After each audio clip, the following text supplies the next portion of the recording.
Hi, everybody. Welcome to the second part of Level Up with AutoCAD Plant 3D 2026, so we can see what's new with the new release of 2026 and new items that have been added on there. Um, just wanted to point out that, we do here at KETIV offer training as well as support for the Plant 3D products, as well as some of the other, and most of the other Autodesk products as well. So if you're new, or if there's somebody new just watching this video, reach out to us if you have any needs or any requests, we can help with those. Then we'd be happy to kind of look into what you might be interested in or what you need help with. That would be something we would look at for you, and very, very pleased to do that. So check out the website as well, and you can find more information there. A little bit about me. If you watched the first part already, you know a little bit about me already, but if you're just starting on the second part, I do work here at KETIV. I am a senior application engineer. So basically I do support work for our customers that buy support subscription. And I also facilitate training for AutoCAD Plant 3D, AutoCAD, and AutoCAD Electrical as well. We do have a team additionally with more support members who do training for some of the other applications as well. So you can look at those if you're interested too. And we also facilitate, if you have specialized workflows that you're working with something and just need a little bit of more expertise, assistance with those, that's an offering that we have as well that we can look at, see if we can facilitate that. A little bit about me. I mean, I've been doing drafting work for 20 plus years now. Kind of shows my age. Mainly come from the oil and gas industry, so a lot of piping design and fabrication and some structural. I did work in the architectural field for a little bit as well. So I've kind of had a plethora of different things that I've done. But I prior to coming here, I was working for Autodesk about 11 years, doing kind of the same thing, mainly on the support side. And just a caveat, I also taught high school for 5 years as well. And I taught actually CAD there as well for students that were interested in going into those type of architects or engineering type fields. Was able to help them out and guiding them in their future careers. All right, so to get started, if you haven't looked at the first part yet, I kind of went through mainly the P&ID part and some of the interface changes that happened with Plant 3D 2026 release. Today, with this part two, I'll be looking at the modeling changes and also the spec editor. There's been quite a few changes in here and improvements just to help with the overall use of the design process in Plant 3D. So, like I said, a lot of interface changes, some productive ways of making it easier to navigate through the program that a lot of users have asked for in the past that, they wish changed differently on how they could do things. And so I'll be going through that and showing you those as I did in part one of this KVA that we're doing today. So to start off, so looking at what we have here, so we're looking at the Plant 3D modeling enhancements that have been done. So the actual items that you're adding to your drawings.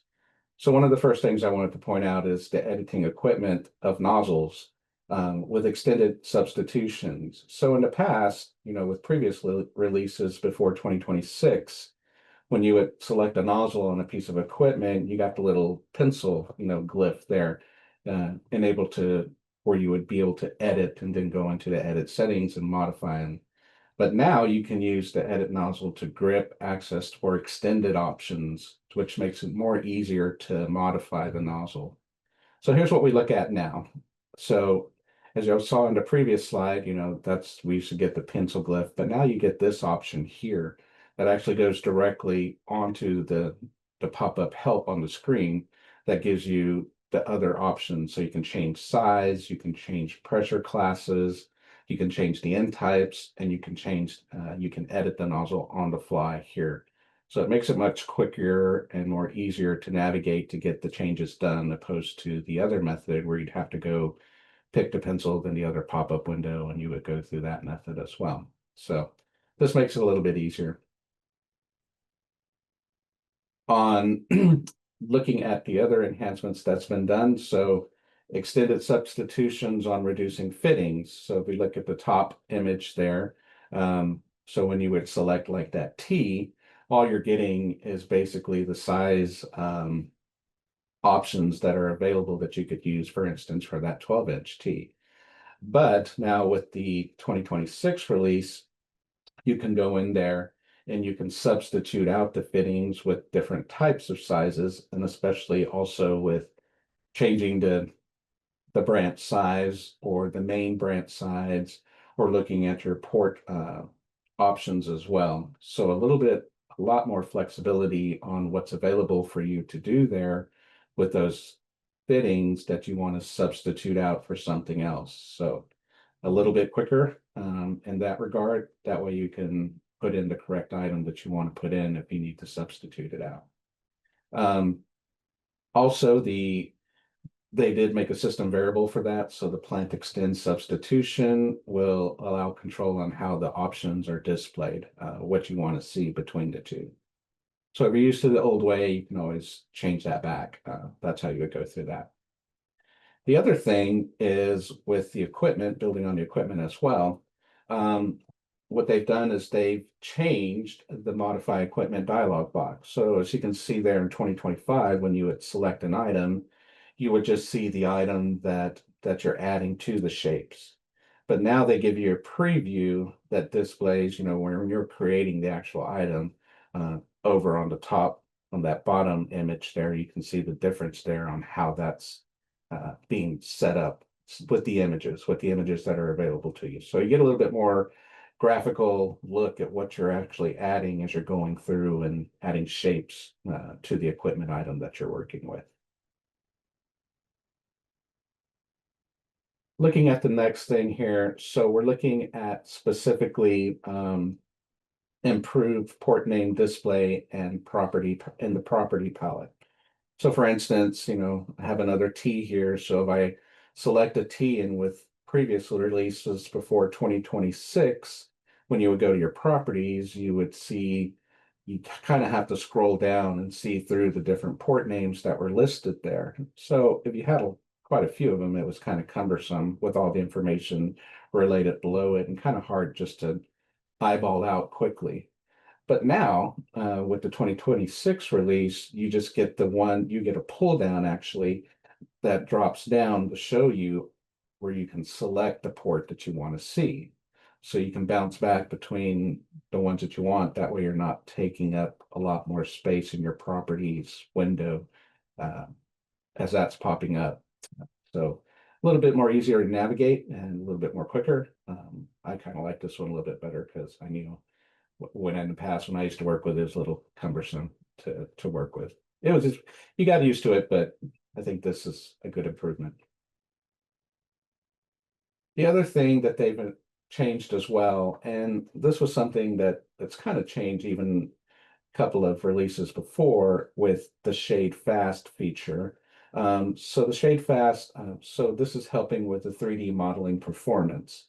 So it'll improve performance of the default visual style when 3D models is changed from realistic to shaded. So this will help in regards to, just the enhancement part of it. You might, if you ever see any, degradation or anything with models that you're working with, this should help a little bit in regards to that. So that's something that obviously that customers have asked about, and needed to change there, and looks like they've done some stuff here on the Autodesk side for Plant 3D for this as well. The other item to get into here with regards to modeling is the ortho generation. So they've redone the ortho generation dialog box that comes up when you generate an ortho. So now you have a little bit more flexibility with two options that have been added here. So you can select to skip views that are already up to date. And this gives you just kind of the option to ignore anything that's already been up to date. The other one is skip views. So skip the views that have any missing models regarded to the ortho generation process. You can select those as well. So a little bit of little couple of items that's going to help and speed up the ortho generation process and not have to go through everything that I was going through prior to. So that should help time-wise in regards to when you're generating an ortho, the length of time it's going to take to generate that ortho. So another good one here that I know some customers have asked about in the past, and some of y'all have as well. Y'all are the customers, but hopefully this helps a little bit with that process and speeds things up, because a little bit is a lot in regards to when you're doing design work with some of this ortho generation process. All right, so one of the big things that I've noticed with the 2026 release is the total change that they've done over here in the spec editor. So a lot of things have changed format wise with the UI of this, and you can see here the image that reflects 2025 compared to the one that says 2026, it has drastically changed in that regards.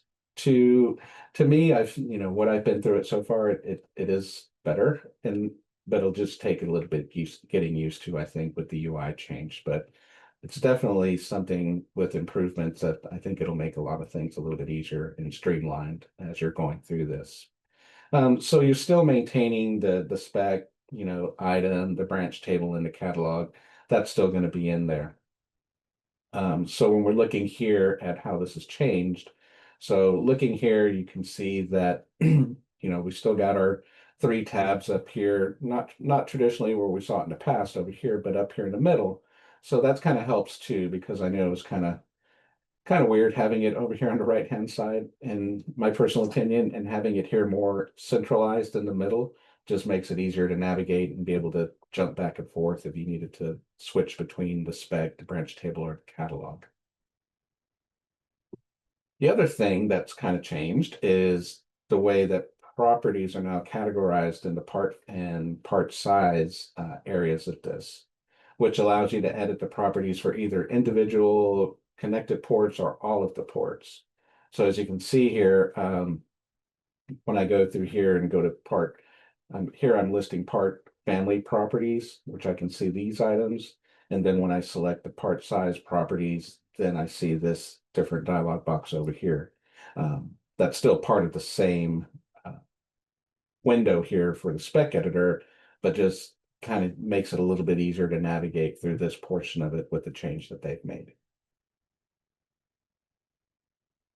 The other thing that I wanted to point out is the size parameters are displayed for part size properties and are editable only in the catalog tab. So part size properties over here, once I select this, then I can see the sizes for the part size that I would want to work with. And as you select a different size, these are going to change as well in these parameters.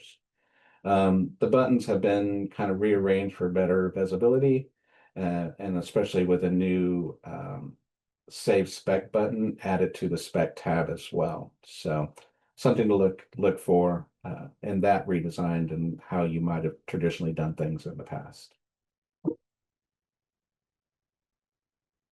The other thing to look at is what they've done is they added that you can copy part components from one spec to another using several methods. Some of this might have been possible in the past, some of it wasn't, but you can use your Control-C to copy and then Control-V to paste. And then within the File tab menu, you can select the copy and paste options as well. And then there's a shortcut to choose copy and paste from the shortcut menu as well within the spec editor that's been added there. So pretty handy to have that, to be able just to copy and paste in that regard. The other thing that's been added, now you can easily change and manage the sizes in both the spec property editor and the catalog property editor. So when you're looking at, your sizes here, remember in the past how you would select these, obviously that, has changed a little bit. So in the spec property editor dialog box, you can manage the size tab and use the checkboxes to select which sizes to include in the current spec. Part of that was available previously, but this is kind of the little change that's been added to that. And just note that the size parameters cannot be edited in the table itself. It has to be over here.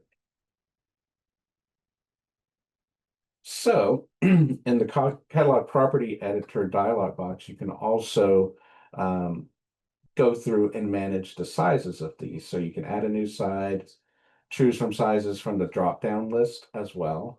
You can duplicate sizes, you can remove sizes, and you can also edit the size of the parameters that are shown there.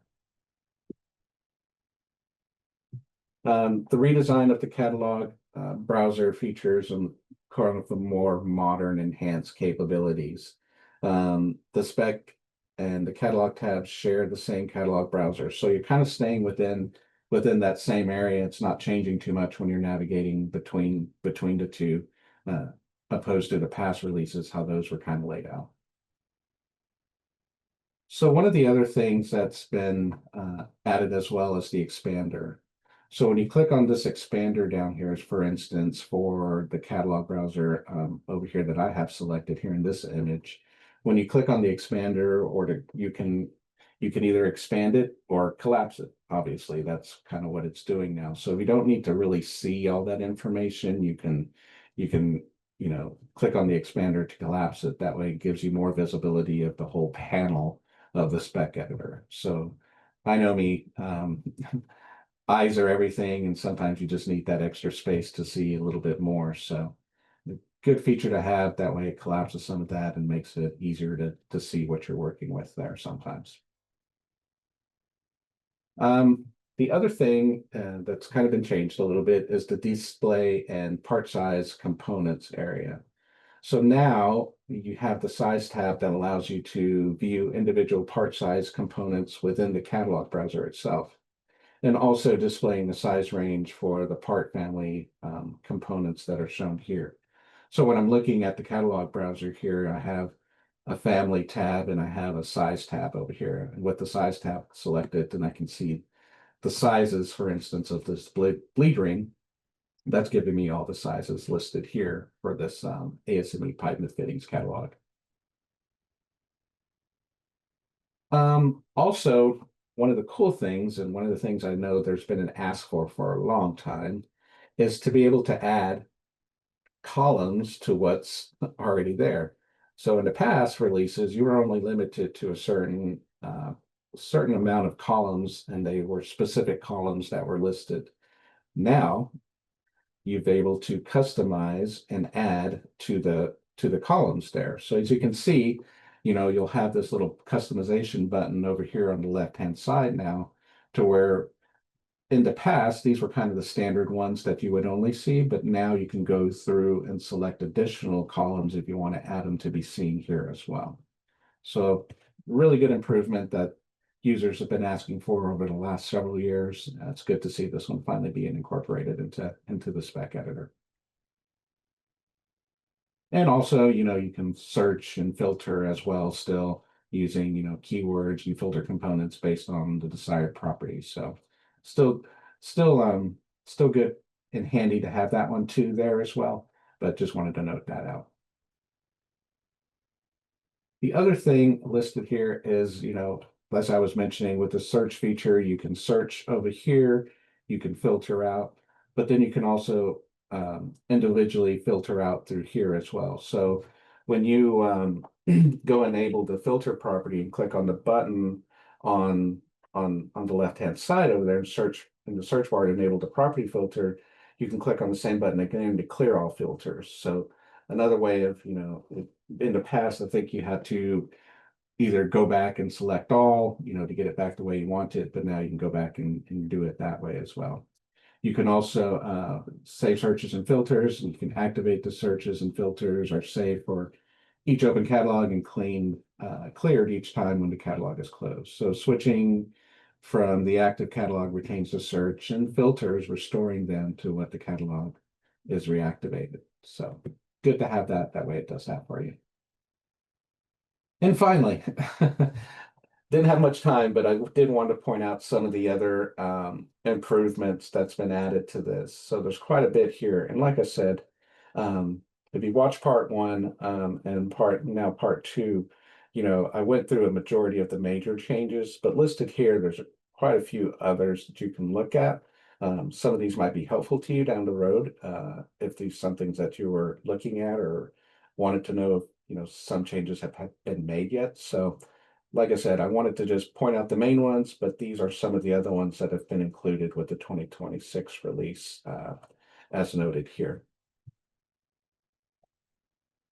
So I want to thank you if you've watched this video, especially if you've watched both of them, part 1 and 2.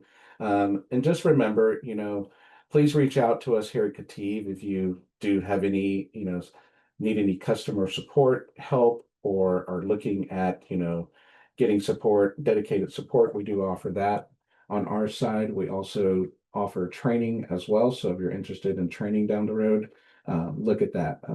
I facilitate a lot of the Plant 3D training. I've been using the product for over a decade plus now, so a lot of experience and background in that.